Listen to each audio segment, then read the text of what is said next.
Is it Dan Morgan's preference to trade back in the first round? We'll talk about that right here on Locked On Panthers.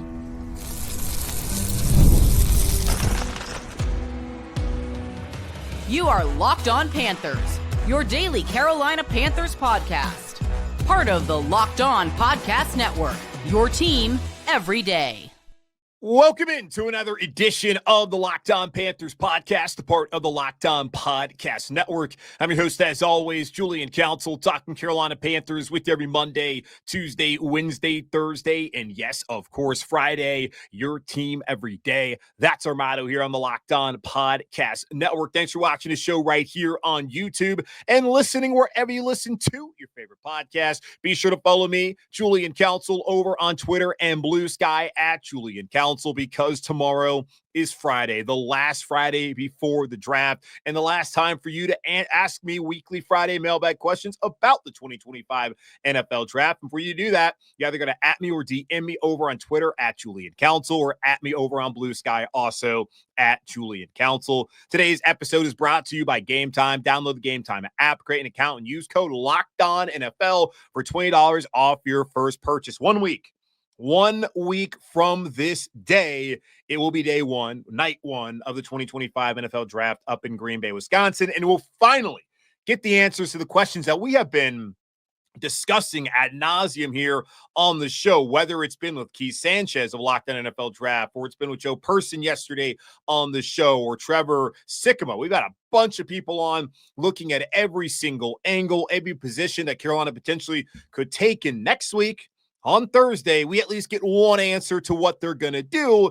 And the key question going into today's show is, do the Panthers want to trade back there when it comes to the first round? Do they want to stay at 8, or would they rather move back and collect some draft assets? Dan Morgan, the Panthers general manager and president of football operations, spoke to the media on Tuesday. He was asked just that, of whether the Panthers are potentially looking for a trade back. I don't really want to get into specifics on like where I would trade back to, but I think we're definitely open to trading back and acquiring more picks. I think we're going to be open, to all possibilities. Let's put it that way. The Panthers are open to all possibilities when it comes to potentially trading back from 8 next week in the draft. But here's the thing. How many opportunities are going to be there for them next Thursday in order to do it? We've been looking at those first 7 picks and trying to figure out where Shedeur Sanders may go, as I feel like for any sort of potential trade back for Carolina, he would be the key, because typically quarterbacks are what teams are moving up for. And yes, you can move up for defensive lineman, in particular an edge rusher, maybe a wide receiver. Carolina did that last year, but of course not up into the top 10 to do that. There are premium positions that teams may be looking at, and players like Abdul Carter, who Carolina could be interested in. Also a guy like Travis Hunter, who Carolina and other teams could be interested in getting into the top 5 to get. But you look at it, like Cam Ward's going at 1. We know that. It appears that Cleveland and New York, that being the Browns and Giants, are going to take the combination of Abdul Carter and Travis Hunter. Not sure which one goes first, but they're probably both off the board there in the top 3. I don't really know what New England's going to do, but I know they have Drake May. They have a quarterback, so they don't need a quarterback. The Raiders with Geno don't need a quarterback. Jacksonville there at 5 with Trevor Lawrence doesn't need a quarterback. You're getting all the way to the Jets at 7, who potentially there's the argument could get one, and maybe Shedeur would fit there, but they got Justin Fields right now. And I'm not saying he's a long-term answer for the Jets. Maybe he is, and he showed you a lot more last year in Pittsburgh than he showed early on in his career in Chicago, which you could question how good of a situation was that. And situation absolutely matters for those young rookies. It's why Deion Sanders has come out and said not every single one of these teams is going to be able to draft his son, whether he's available on the board or available as far as Deion wanting his son to go into that situation. We saw famously with Eli Manning and his dad, Archie Manning, they didn't want him going to San Diego. He went to the Giants, and everything worked out to where he's probably going to be a Hall of Famer at the end of the day. I don't know if Deion and Shedeur are going to be able to accomplish that feat in this year's draft, but this is not a great quarterback class. Cam Ward last year, I don't think he's a first rounder, but this year he is, and he improved in that one season he spent down there in Coral Gables with the University of Miami. Like, he's a really good player and worthy of going there in the first round. I think he'd be better off not going to Tennessee, quite frankly, but it appears he's going number 1 overall to the Titans, and that might buy some time for Brian Callahan, their head coach, after watching the general manager, Rand Carthon, get fired and a whole reshaping of that front office there in Nashville. So it's Cam Ward, and then it's like, okay, Tyler Shuck. I know there's been a lot of momentum there, but are we talking about Tyler Shuck going in the top 10? I would be surprised by that. A guy who was riddled with injuries, whether he was at Oregon, at Texas Tech, and then finally at Louisville, was healthy. And there's talk that he's the best pure passer in this draft behind Cam Ward, maybe even a better passer than Cam Ward. But he's been in college for a while. He's got bad Carfax, man. I don't know if teams want to deal with that. Now, Michael Penix Jr. was the same case, but he lit it up for 2 seasons at Washington. Tyler Shuck was good, not great. Certainly, I thought better than Jack Plummer was in their lone seasons at Louisville, but nothing revelatory there in Louisville that one season under Brian Brom. So the quarterback situation is what makes it difficult. And Dan Morgan was asked to on Tuesday, as Jason Light was quoted by, I think, Mike Kay, the Charlotte Observer, was asking about this, that there's not a lot of thought of whether there's going to be a ton of movement in the first round. Dan was asked about whether he thinks there will be. I always look at it like it only takes one team to fall in love with a player, so a team could fall in love with a player and decide they want to trade up with us and go get their guy. So, I really don't look at it like that. I just look at it as, a team's just may really love a guy. So we'll be waiting if somebody wants to come up. Panthers are going to be waiting for someone to fall in love. Who's going to fall in love? That's the question right now. And how far back will Carolina have to go? And Dan was asked about, the depth of the edge rusher class. As it appears, edge rusher there at 8 is what they're focused on, just based off of Jalen Walker being mocked to Carolina every single time. And then early on in the process, a guy like Mykel Williams being mocked. And apparently today on Thursday, Carolina is heading down to Athens. And that's what Joe was talking to us. I think he told us yesterday on the show, maybe after the show was over, he was telling me about that. But either way, there's going to be a private workout down there in Athens, and Dan Morgan and the entire Panthers brass will be there to get a close-up look at Jalen Walker and at Mykel Williams.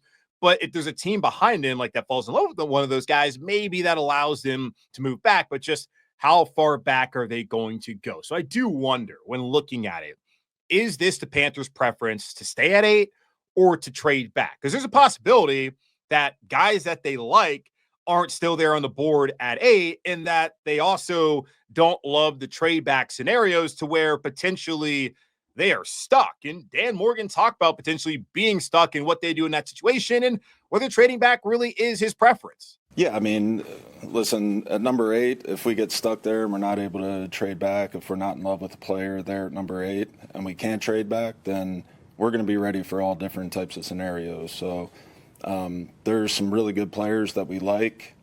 It's just not one position. But we feel like it's a good draft and there's a lot of talent. So we're going to be ready for all scenarios. You use an expression like if we get stuck there, that would seem to suggest your preference would be to move back. No, I was just saying if we do get stuck, we're going to be ready, for all different scenarios, because we don't know who's going to be drafted in those top 7. So, again, we're going to be ready for all different scenarios. A scenario where your preference would be to move back? Depending on what happens to the 7 in front of you? Yeah, I think we got to really just kind of see how the board plays out. And, I think we're going to know what to do once we get there. Dan, really not willing to answer the question that Joe's trying to get the answer out of, which I understand. You're not going to give away what you're going to do a week before the draft there and what your scenarios are. And Bass, I heard of Carolina Blitz, who we had on a couple weeks ago. She asked how many scenarios you've gone through. And he said they've gone through a ton, which is what you would want to see from this front office, that Dan and that Dave and Brandt are going through every single scenario. I just find it hard to believe, considering that there's pretty much like the same level of talent once you get past a certain point. Dan didn't want to say where he's not comfortable falling back to in the first round, but it does not seem to be that there's a ton of premium talent and also a ton of just like quarterbacks that teams want to take there, in particular into top 10 and potentially at 8. And he was asked about New Orleans. And when the news came out on Friday about Derek Carr, if his phone was blowing up, he said, no, not really. So we'll see what the Saints do. We'll see if Pittsburgh gets Aaron Rodgers or not, if they're willing to sit back at 21. And that's really been in their nature as an organization to not give up a ton to move up into the top 10 to go chase after a quarterback. And they were confident a couple of years ago they could stay where they were and get their guy Kenny Pickett. Obviously, it did not work out for them in the short term and even in the long run, as Kenny Pickett was an Eagle and now he's a Cleveland Brown. But they didn't move up to get him. They didn't have to spend anything other than their first round pick, which is wise. And it didn't play out the way that Pickett and the organization hoped it would. And maybe this is the year where they do the same thing where, all right, there's one quarterback that people really like, but he's going to be gone after one. Maybe just sit there again in the 20s, take Shedeur Sanders and hope it works out better this time around. So I look at it. It may be Carolina's preference to be able to trade back, but just because it's a preference doesn't mean that it's going to be available to them and they may be stuck. And I put that more in like quotes here. He's watching it on YouTube.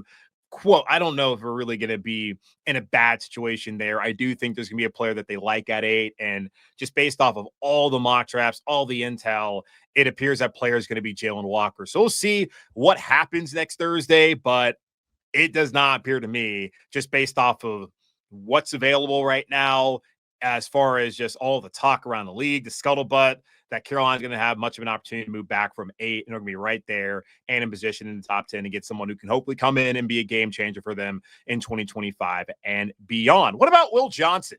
If Carolina does stay at 8 or maybe trades back into the teens, could he be the answer long-term opposite of J.C. Horn? We'll talk to Isaiah Holb, Locked On Wolverines, here in just a moment on Locked On Panthers.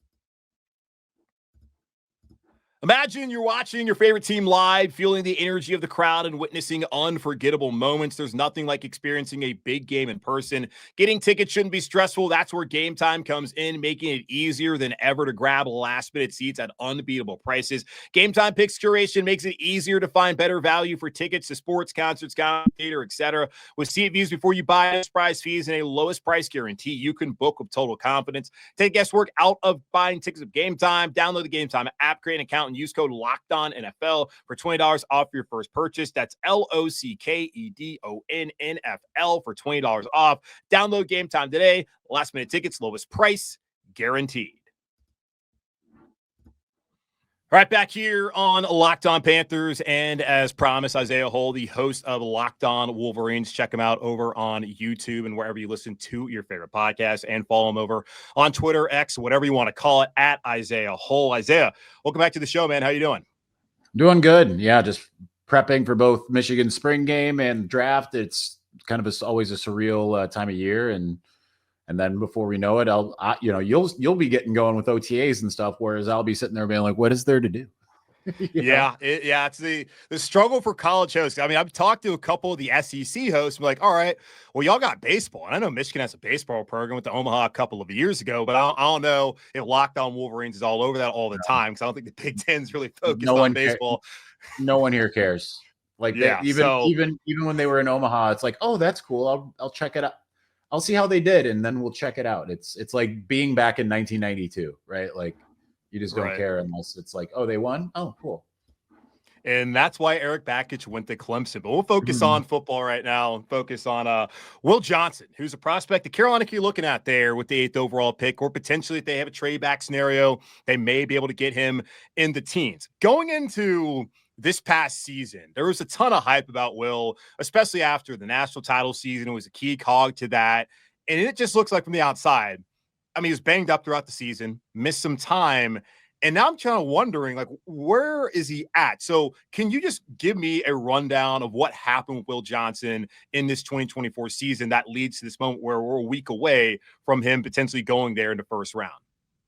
Yeah, like you kind of hit the nail on the head. He was just kind of banged up throughout the season, and it seemed like it was a couple different injuries, but he got injured in the particularly in the USC game, week 4, and then he came back a couple weeks later, and he was okay in week 6. But I mean, when I say okay, like he wasn't playing kind of quite up to his own caliber. There was 1 or 2 plays I can think of against Washington where he didn't really look like a typical Will Johnson, type of deal, and then injures his toe, I believe it was, or maybe it was his knee. That's the thing, is they don't really tell you.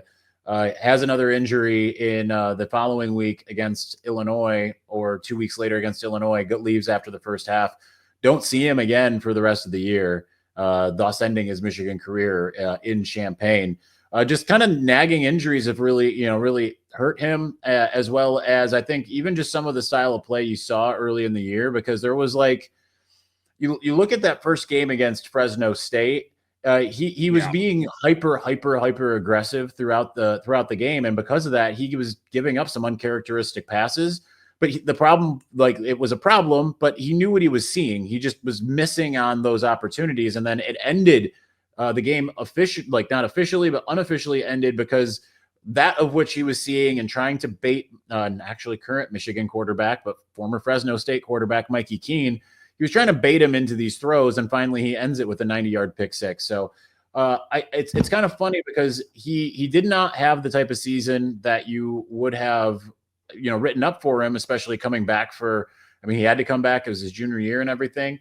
But based off of kind of what we saw the year before, it was a little bit underwhelming, but he still had 2 pick sixes. He's all time at Michigan in pick sixes. No one has had as many as him.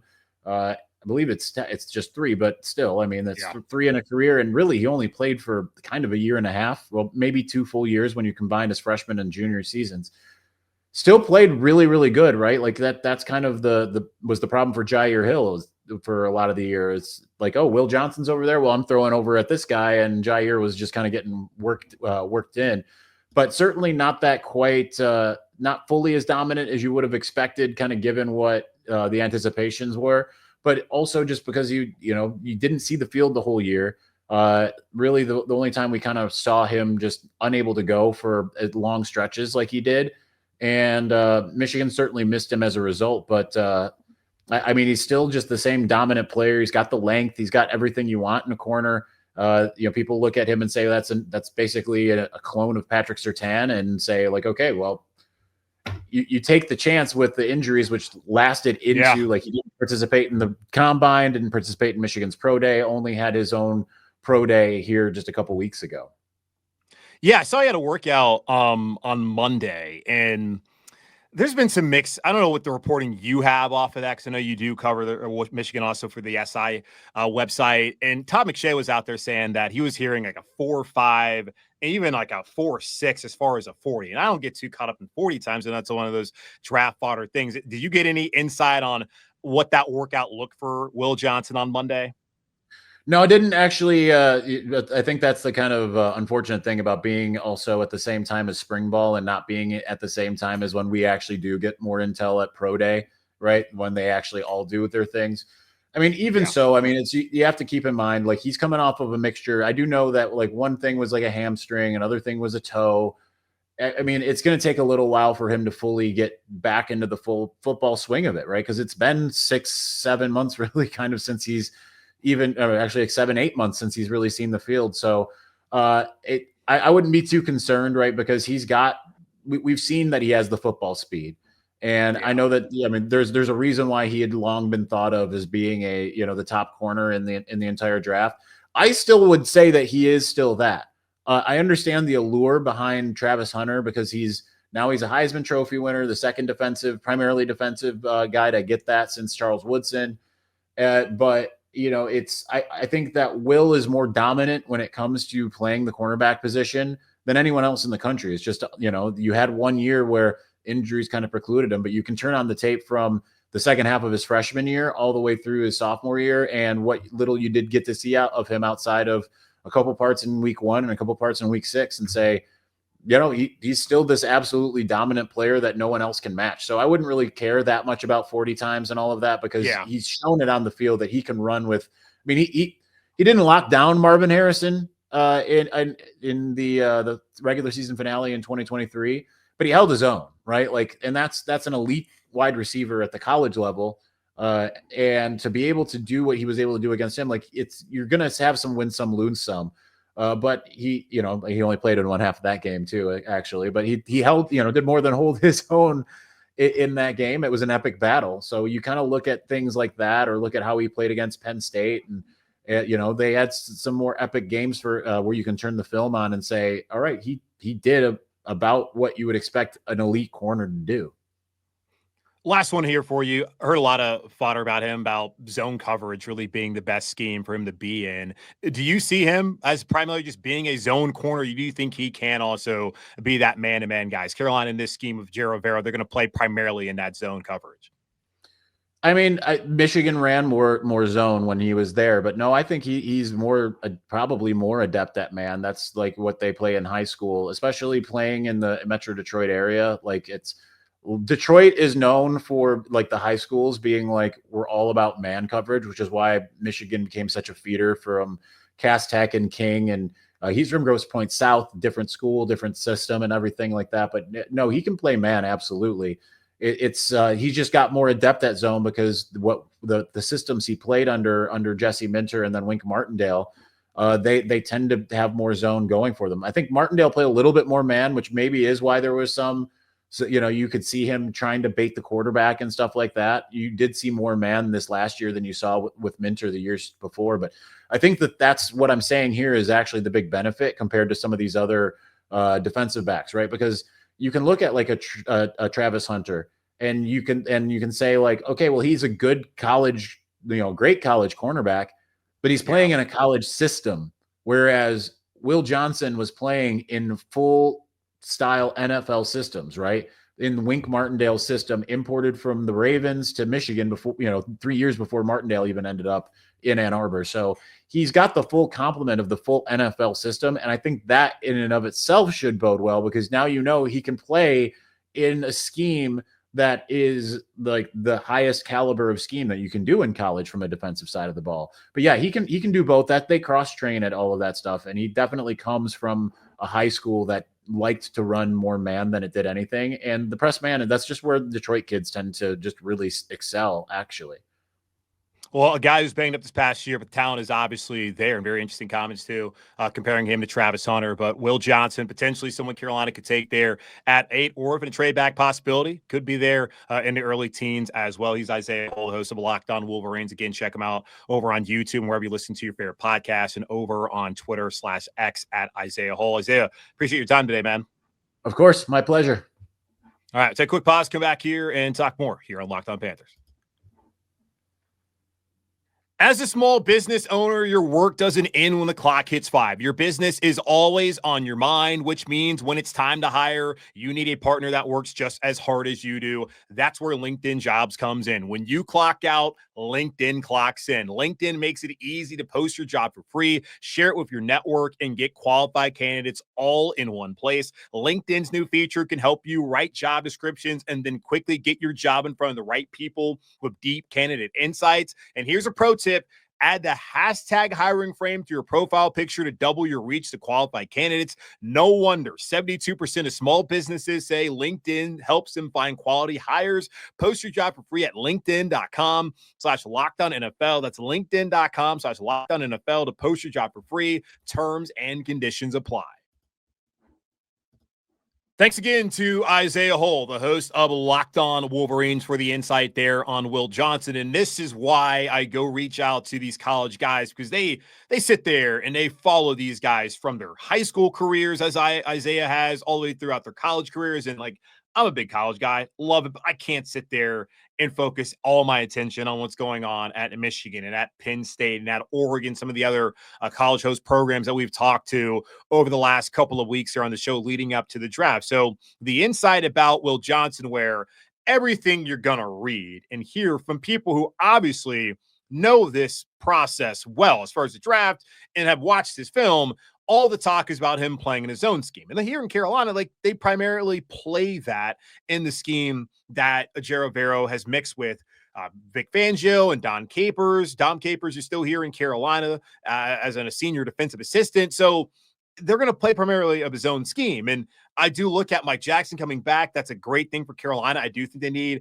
another outside corner. They like Caleb Evans. They like Shamar Bartholomew. You cannot figure about those two names when having this conversation about, do the Panthers have enough there at outside corner outside of JC and Mike Jackson. They may feel that they do, but we'll see what their actions are once they get to probably night 2 of the NFL draft. And then, of course, maybe day 3 to decide, as they do have 9 picks, 6 of them coming on day 3, to fill out the roster and add a couple of more outside corner, the type of bodies that they want. But Will Johnson has that body type. The fact that he is able to read the quarterback's eyes and step up and be able to get those pick sixes, he was outstanding back in 2023 when Michigan won a national championship. And then last year, it was just him being banged up. And it feels like that happens to a select number of guys every single year. You're so excited about what they're going to do that season in college football, and then they get injured and they're not able to kind of have the season that you wanted to have. But he has so much good film out there from that 1 year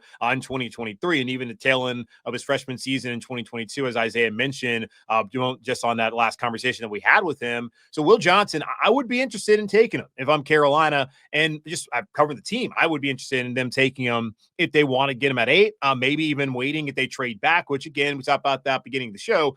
I don't know if those trade back possibilities are there right now, just based off of the talent level of the quarterback class, kind of the depth there at edge rusher to where you don't really need to trade up to go get somebody. So we'll see what ends up playing out there. I do think, though, that corner, if they take one, whether it be at 57 or 74, that would not be a bad investment at all, as they should continue to try to build this defense out. Again, was the worst in franchise history and scoring defense wise, even though not all those points were on them, was the worst scoring defense in the history of the NFL, caveat aside. So still, they should be focused on building that. And it appears they're going to take an edge rusher at 8. Jalen Walker appears to be that pick. We'll see if that's how things play out.